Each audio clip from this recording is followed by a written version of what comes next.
الحمد لله وكفى وسلام على عباده الذين اصطفى خصوصا على أفضلهم وخاتم النبيين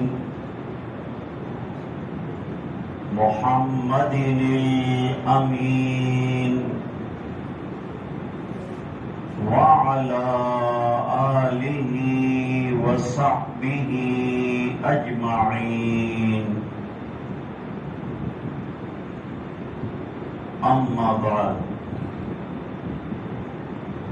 أعوذ بالله من الشيطان الرجيم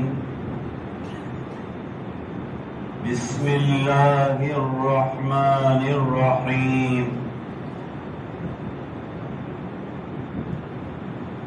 نحن نقص عليك نبأهم بالحق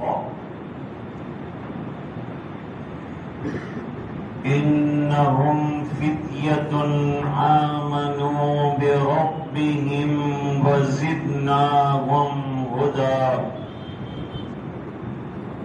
صدق الله العظيم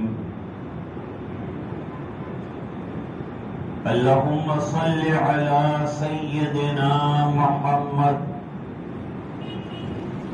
وعلى آل سيدنا محمد وأصحابه وأزواجه وبارك وسلم.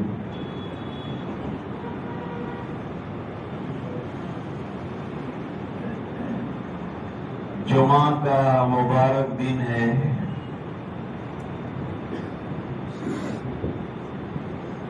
اور احادیث میں جمعہ کے بڑے فضائل وارد ہوئے ہیں.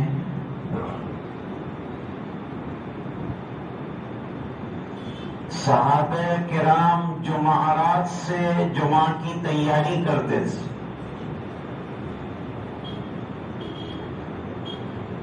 اور جمعہ کے دن سرکار کا خطبہ سننے کے لیے بہت دور دراز سے جلدی آتے تھے.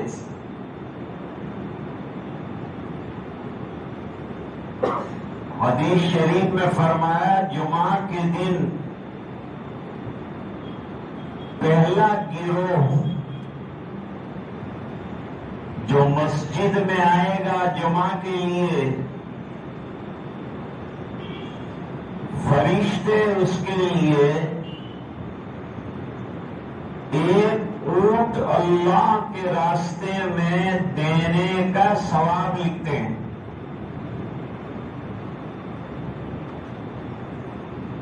اس کے بعد آنے والوں کو ایک بیل اللہ کے راستے میں قربان کرنے کا ثواب لکھتے ہیں.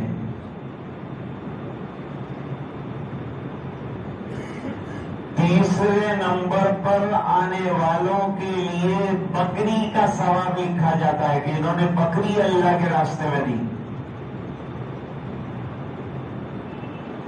چوتھے نمبر پر آنے والوں کے لیے مرغی کا ثواب لکھا جاتا ہے. آصف بھائی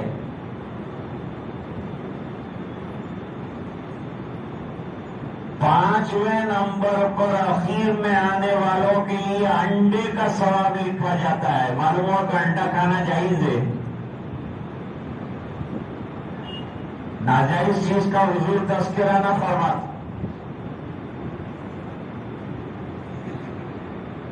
اور پھر جب خطیب صاحب خطاب کے لیے آ جاتے ہیں تو فرشتے اپنا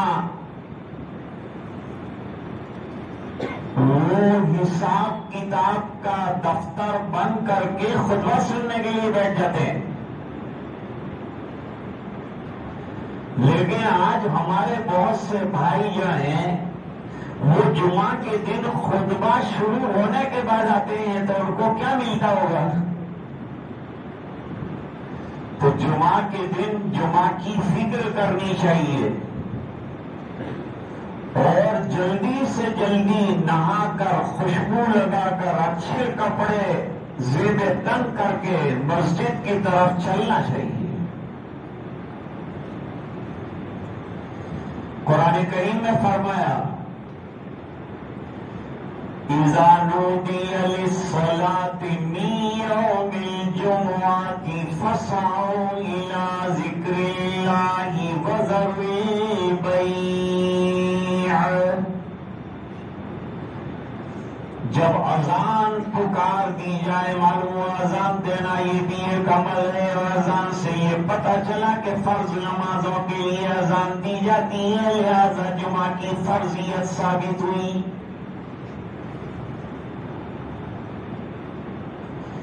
پھر فرمایا فسعوا، جب اذان ہو جائے تو چلو۔ فسعوا کے معنی تیزی سے دوڑو، لیکن فرمایا نماز کے لیے وقار کے ساتھ اللہ کے شاہی دربار میں آؤ۔ وذروا البیع، کاروبار تجارت تمام چیزوں کو ختم کر دو، بند کر دو، اللہ کے ذکر کی طرف آ جاؤ۔ خطبہ بھی ذکر ہے، اس کا سننا بھی ثواب ہے۔ مولانا نماز نہ پڑھیں، ابھی 5 منٹ دی جانے والی۔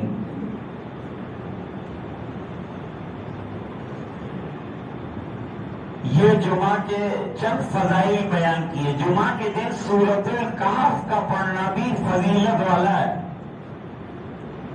جن حضرات کو سورہ کہف یاد نہیں ہے نادرہ، وہ سیکھ لیں اور ہر جمعہ کی رات میں یا جمعہ کے اندر سورۃ الکہف پڑھ لیں تو اللہ تعالی دوسرے جمعہ تک فتنوں سے اور ہنگاموں سے حفاظت فرمائیں۔ کتنی بڑی فضیلت اللہ تعالیٰ عطا فرمائے، صرف پڑھنے کی وجہ سے آدمی فتنوں سے بچ جائے، بڑی خیر کی بات ہے۔ اس سورت کا نام ہے سورۃ الکہف۔ کہف کہتے ہیں پہاڑ کے شگاف کو یا غار کو۔ اصحاب کہف یعنی غار والوں کا قصہ اللہ تعالی نے اس سورت میں بیان فرمایا ہے۔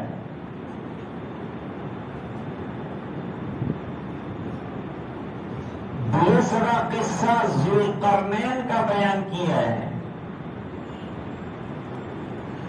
تیسرا قصہ حضرت موسیٰ اور خضر کا بیان کیا ہے۔ یہ تمام قصص کا خلاصہ حضرت مولانا ابوالحسن علی صاحب ندوی رحمۃ اللہ علیہ نے فرمایا کہ پوری صورت میں ایک طرف ایمان ہے، ایک طرف مادہ ہے۔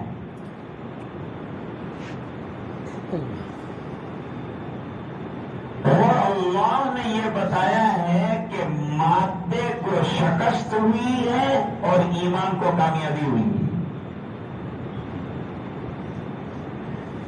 ایک طرف مادی طاقت، ایک طرف ایمانی طاقت۔ فرعون کے پاس مادی طاقت تھی، موسیٰ علیہ السلام کے پاس ایمانی طاقت تھی۔ اللہ تعالیٰ نے حضرت موسیٰ علیہ السلام کو کامیاب فرمایا۔ ذوالقرنین اپنی ایمانی طاقت کی بنیاد پر یاجوج ماجوج پر غالب آئے۔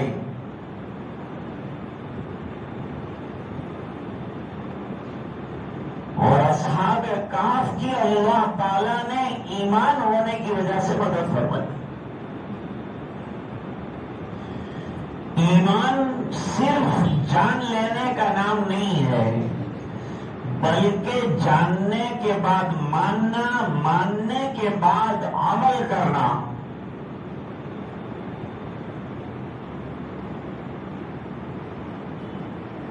اصحاب کہف جو ہیں لاکھوں نوجوانوں میں سے شہزادے تھے، شہزادے وزیروں کے بچے تھے، اور بڑی عیش و عشرت کی زندگی گزار رہے تھے، لگژریس اور کمفورٹ کے اندر زندگی گزار رہے تھے، کوئی کمی نہیں تھی ان کے پاس مال و دولت کی، لیکن اللہ تعالیٰ نے ان کے دل میں ایمان کا چراغ جلا دیا۔ جب ایمان کا چراغ جلتا ہے، دل کی گہرائی میں جاتا ہے تو دنیا حقیر ہو جاتی، دنیا کی پھر کوئی حیثیت نہیں رہتی، بلکہ میں یہ کہتا ہوں کہ زندگی قربان کرنے کے لیے بھی آدمی ایمان کے واسطے تیار ہو جاتا ہے، شرط یہ ہے کہ ایمان دل کی گہرائیوں میں آ جائے۔ حضرت بلال رضی اللہ تعالی عنہ کے دل کی گہرائی میں ایمان آیا تھا، تکلیفیں برداشت کی، گلے میں رسی ڈال دیتے تھے مکے والے، اور بچوں کے حوالے کر دیتے تھے، اور بچے گھسیٹتے تھے، مکے کے ریگستان میں گھسٹتے جاتے تھے، اور کوئی شکوہ نہیں کرتے تھے، بلکہ یوں کہتے تھے احد احد، اللہ ایک ہی ہے، تم جیسا بھی گھسیٹو لیکن میرے دل سے اللہ کو نہیں نکال سکتے، کتنی بھی تکلیفیں مجھے پہنچا دو لیکن اللہ جو بسا ہوا ہے دل میں وہ کبھی نہیں نکلے۔ اس وجہ سے ہرقل نے ابو سفیان سے سوال کیا تھا، سوال یہ تھا کہ ابو سفیان یہ بتاؤ کہ جو لوگ حضور پر ایمان لاتے ہیں وہ ایمان لانے کے بعد ایمان چھوڑ دیتے ہیں، جو ایمان میں کنورٹ ہوئے وہ ایمان کو چھوڑ کر واپس کفر میں جاتے ہیں؟ جواب دیا ہرگز نہیں، جو آتا ہے تکلیفیں برداشت کرتا ہے، مصیبتیں برداشت کرتا ہے، لیکن دامن مصطفیٰ نہیں چھوڑتا۔ تو ہرقل نے کہا کہ ایمان کا عالم ہی یہ ہوتا ہے کہ جب وہ بشاشت قلب کے اندر آ جاتا ہے تو اس کے بعد دنیا اس کے سامنے حقیر ہو جاتی ہے، زندگی دینا اس کے لیے آسان ہو جاتا ہے۔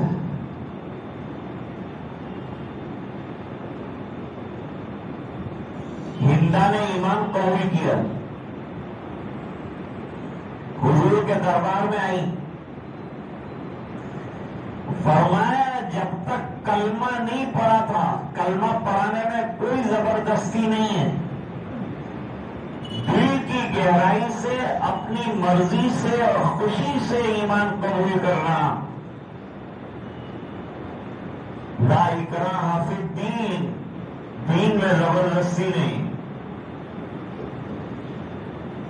یہ دھرمانترن کی جو بات کر رہے ہیں، ہم کسی کو پیسہ کھلا کر، لالچ دے کر مکان کی، عورت کی ایمان قبول نہیں کرواتے، ہم تو ایمان کی دعوت دیتے ہیں، پھر ان کو سوچنے اور غور کرنے کی دعوت دیتے ہیں، پھر وہ چاہے تو قبول کریں، نہ چاہے تو ان کی ضرورت نہیں ہمیں، ان کو ضرورت ہے ایمان قبول کرنے کی، اس لیے دعوت ان کے سامنے پیش کی ہے۔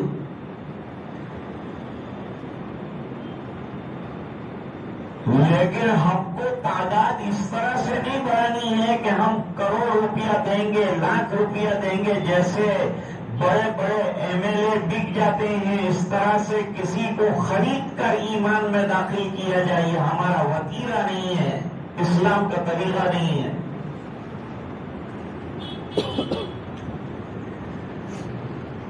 اس لیے حضرت عمر کو بھی اصرار نہیں کیا گیا تھا، ہاں البتہ حضور نے دعا فرمائی تھی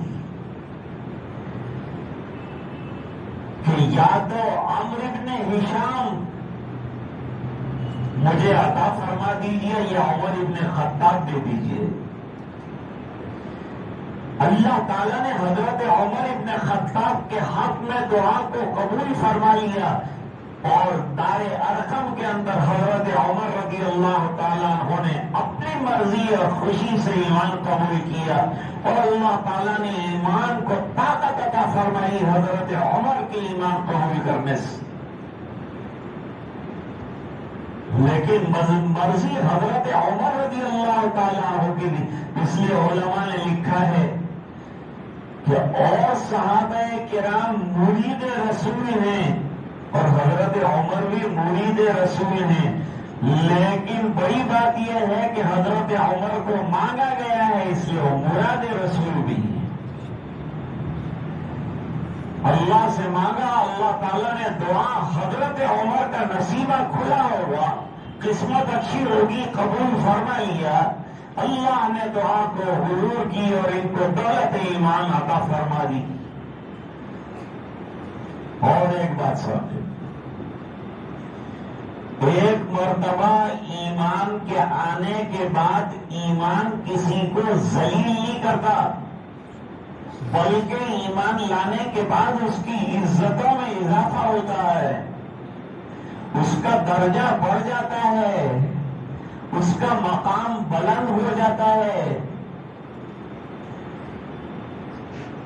اگر حضرت بلال ایمان قبول نہ کرتے تو ایسے ہزاروں غلام پڑے ہوئے تھے مکے میں جن کا کوئی نام بھی نہیں جانتا، لیکن حضرت بلال سید المعظمین اور بلال سیدنا و مولانا بن گئے۔ پوری دنیا نے جانا حضرت بلال رضی اللہ تعالیٰ عنہ کو، تو ان کے ایمان کی وجہ سے جانا۔ سرکار کا دامن تھام لینے سے انسان درجہ کمال پر پہنچتا ہے، ایمان قبول کرنے سے کسی کی لیڈری نہیں جاتی، بلکہ وہ ایمان میں بڑا لیڈر بنتا ہے۔ خالد ابن ولید رضی اللہ تعالیٰ عنہ سیف من سیوف اللہ کا لقب پا کر اونچا درجہ پا گئے۔ عبیدہ ابن جراح رضی اللہ تعالیٰ عنہ بڑے سردار بنے اور چیف کمانڈر کا عہدہ ملا اور امین و حاضری امت کا لقب ملا۔ ایک صاحب نے پوچھا تھا کہ ہم لوگ ڈرتے ہیں، ہم زمانے شرک میں بڑے سردار رہے، بڑے جو ہے لیڈر رہے، تو کیا اسلام قبول کرنے کے بعد ہماری سرداری ختم ہو جائے گی؟ حضور نے فرمایا اسلام سرداروں کو سردار بنانے کے لیے آتا ہے، سرداری ختم کرنے کے لیے نہیں آتا۔ ابو سفیان نے ایمان قبول کیا تو حضور نے درجہ بڑھایا، فرمایا من دخل دار ابی سفیان فہو آمن، درجہ بڑھا دیا، جو ابو سفیان کے گھر میں پناہ پالے گا وہ امن و امان والا ہو جائے گا۔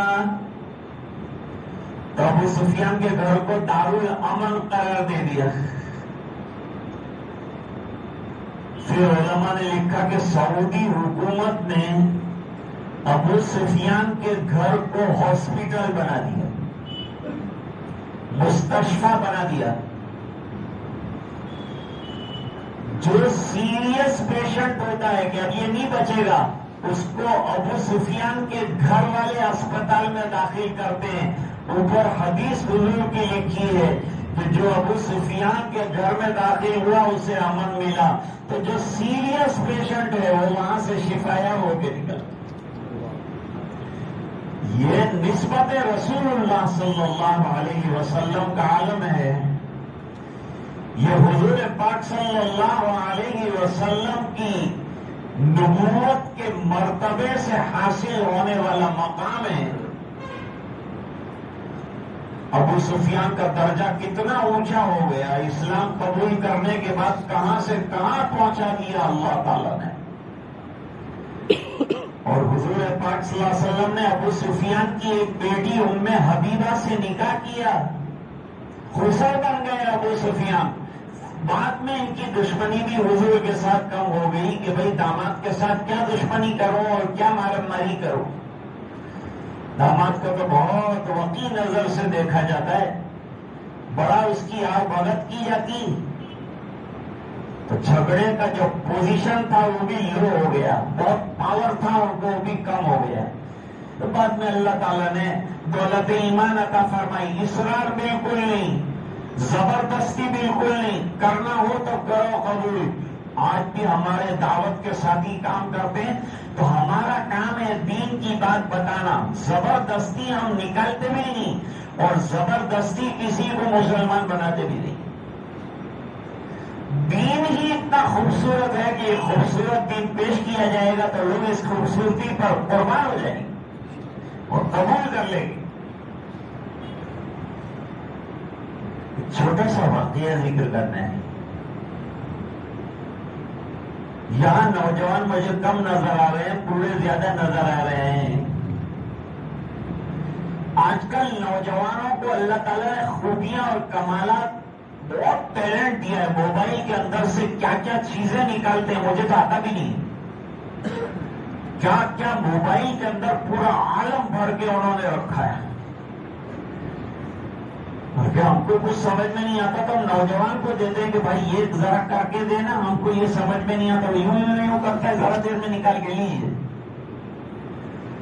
اتنی صلاحیت اللہ تعالیٰ نے نوجوان کو عطا فرمائی. لیکن یہی موبائل جو ہے اس کا نالج اس کے لیے ہلاکت کا سبب بن رہا ہے. آج رات کو 2-3 بجے تک اگر یہ موبائل کے اندر دماغ پاشی کرتا رہے گا اور اپنی انرجی خرچ کرتا رہے گا تو یہ بتاؤ کہ فجر کی نماز پڑھنے کیسے آئے گا. موبائل چونکہ جیب میں ایسی مصیبت ہے کہ ہر وقت ساتھ رہتی. موبائل مصیبت ہے، یعنی ہمیشہ ساتھ رہنے والی مصیبت ہے. تقریر میں بھی بیچارے لوگ بیٹھے ہوتے ہیں، جیب کے اندر موبائل ذرا ہلا تو 10 گنا اس سے زیادہ موبائل لے کر بیٹھنے والا ہلتا ہے. اتنی اچھی دین کی بات سن رہا ہوتا ہے اور بس سینے پر 2 ہاتھ مارتا ہے اور اٹھ جاتا ہے اور دوڑ کے باہر جاتا ہے اور زور زور سے بات کرتا ہے. بیچارے مولانا سے بیان کر رہے ہیں، اس کی بھی پرواہ نہیں کرتا. میں نے کہا کس کے ساتھ بات کرتا ہے کہ ہماری وائف نہ فون آ. میں نے کہا وائف نہ تھی، یہ نائف سے تمہیں کاپی لاکھے.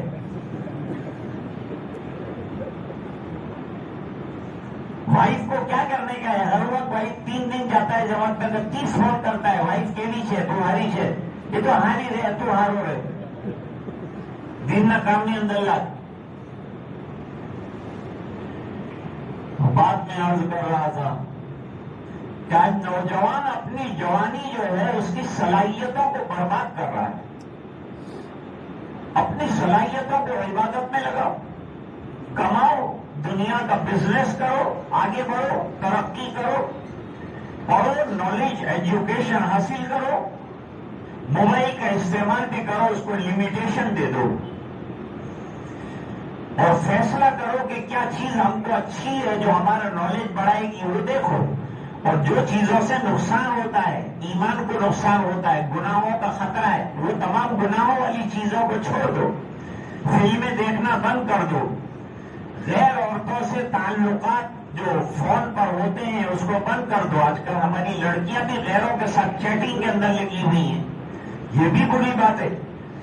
غیروں کے ساتھ بات کرنا جائز نہیں ہے، اس سے تعلقات بگڑتے ہیں، پھر رشتے کی نوبت آتی ہے، پھر جو ہے ماں باپ کے ساتھ جھگڑا ہوتا ہے، پھر شادیاں ہو جاتی ہیں اور شادیاں ہونے کے بعد جو ہے ڈیورس بھی بہت جلدی ہو جاتے ہیں کیونکہ فون پر شادی، فون پر طلاق، یہ معاملہ ہو جاتا ہے. اب واقعہ سنو. حدیث شریف میں ہے کہ ایک نوجوان حضرت حارثہ ابن سراقہ نے جنگ بدر کا اعلان سنا اور جنگ بدر کا اعلان سننے کے بعد ماں کے پاس گئے،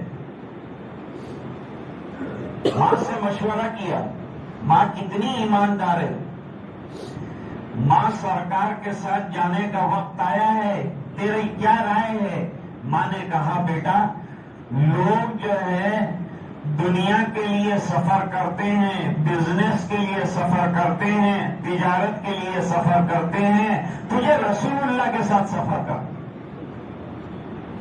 تجھے اللہ کے رسول کے ساتھ جانا ہے. دنیا والے دنیا کے لیے سفر کرتے ہیں، تو آخرت کے لیے سفر کر. دنیا والے دنیا کے لیے قربانی دیتے ہیں، تو اپنے جان کی قربانی اللہ کے دین کے لیے دے گا. چلا جا. ماں تجھے کوئی پریشانی تو نہیں ہوگی؟ فرمایا جتنی پریشانیاں ہوگی سب برداشت کروں گی، لیکن اس سے بڑی خوشی نہیں کہ تیری خبر یہ آئے کہ تو اللہ کے راستے میں شہید ہو گیا، اللہ کے راستے میں کام آ گیا. اس سے بڑھ کر میرے لیے کوئی خوشی نہیں، کیونکہ تیرا بھی کام ہو جائے گا کہ تو جنت میں پہنچ جائے گا، اور تیرا دامن پکڑ کر اللہ مجھے بھی جنت میں پہنچا دے گا. کہ یہ اس نوجوان کی ماں ہے جس نے اللہ کے راستے میں شہادت حاصل کی، تو اللہ تعالیٰ خوش ہو کر فرمائیں گے اس کی ماں کو بھی جنت میں بھیج دو جہاں یہ ہے. چلا گیا.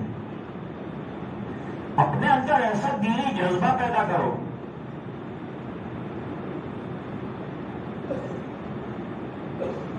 ابھی نوجوان کو کہا جائے کہ تیرے کو ایک اچھی لڑکی سے شادی کراتے ہیں، تو شادی ہوئی ہو تو بھی تیار ہو جائے گا کہ ہاں ہاں میں تیار ہوں. لیکن اگر یوں کہا جائے کہ تجھے 4 مہینے اللہ کے راستے میں جانا ہے، سر کھل جائے گا، کچرا گرے گا، سوچے گا مشوروں کا ہی نہ کیم، نیک کام کے اندر کوئی مشورہ کرنے کی ضرورت نہیں، چلا جا اللہ کے راستے.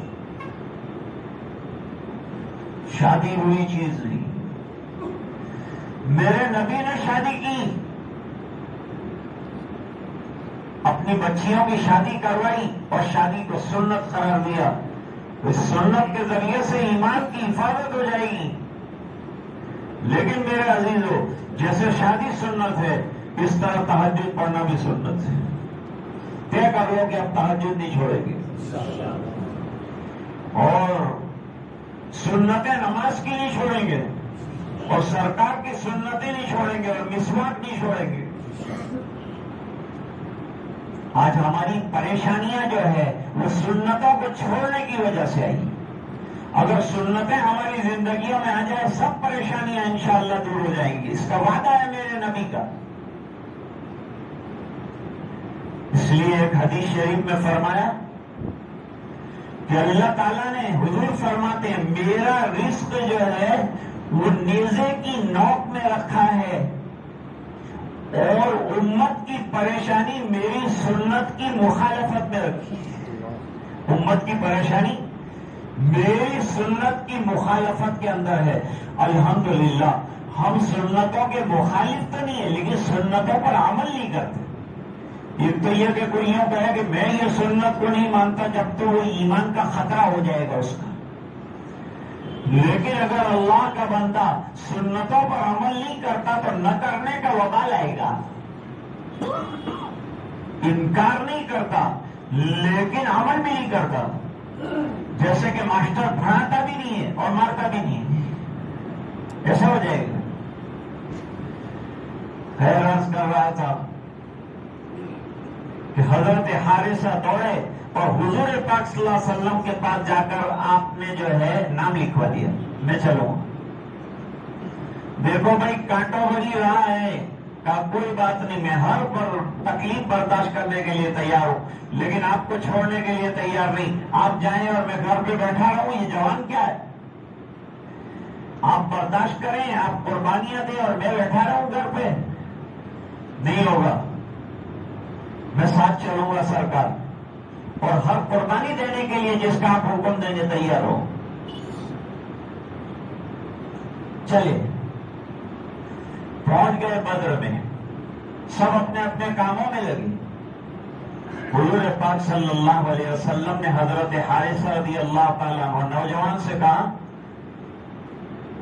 نوجوان سامنے جو کنواں ہے وہاں سے پانی لے آؤ، چشمہ ہے پانی کا، پانی اس میں جمع ہے، وہاں سے پانی لے آؤ، سپاہیوں کو ضرورت ہے، صحابہ کو ضرورت ہے، پانی لے آؤ۔ پانی لینے گئے، وہاں کسی دشمن کا تیر آ کر لگ گیا گلے کے اندر، اتنا خون نکلا، اتنا خون نکلا کہ تڑپنے لگے۔ حضرت حارثہ وہیں گر گئے، صحابہ کرام دوڑے، گود میں اٹھا لیا اور حارثہ شہید ہو گئے۔ نوجوان ابھی تو شادی بھی باقی ہے، ابھی تو زندگی کے مراحل بھی باقی ہیں، اور اپنی قیمتی زندگی اور جوانی اللہ کے دین کے لیے لگا دی۔ حضور پاک صلی اللہ علیہ وسلم نے فرمایا، اللہ میں حارثہ سے راضی تھا، تو بھی راضی ہو جا۔ بیڑا تو پار ہو ہی گیا، مرنا تو ہر ایک کو ہے، کوئی جوانی میں جاتا ہے، کوئی بڑھاپے میں جاتا ہے، لیکن جانا ہر ایک کو ہے۔ ایسی دعاؤں والی موت آئی، شہادت والی موت نصیب فرمائی اللہ نے۔ بدر سے لوٹے، لوٹنے کے بعد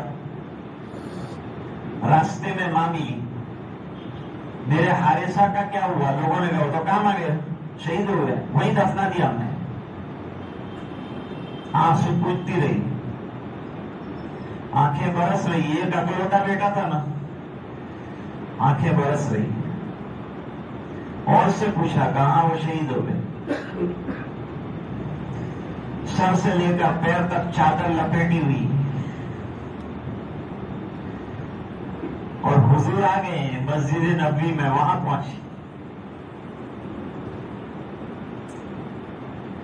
دکھ بھری خبر ہے، تیرا بیٹا تو شہید ہو گیا۔ صحابہ کرام نے کہا، عرب میں تو لوگ ماتم، عورتیں ماتم کرتی ہیں، نوجوان بیٹا اگر چلا جائے سب کپڑے اتار کے پھینک دیتی ہے، کالی چادر لگا دیتی ہے۔ تو نے تو چادروں پہ چادریں اوڑھ رکھی ہے۔ تو کیا اچھا جواب دیا، یوں کہا، میرا بیٹا مرا ہے لیکن میری حیا زندہ ہے۔ یہ چادریں حیا کی ترجمان ہیں، میری حیا زندہ ہے۔ اور پھر حضور پاک صلی اللہ علیہ وسلم سے پوچھا کہ میرا بیٹا نوجوانی میں جان دے بیٹھا تو اس کو کچھ ملے گا نہیں ملے گا؟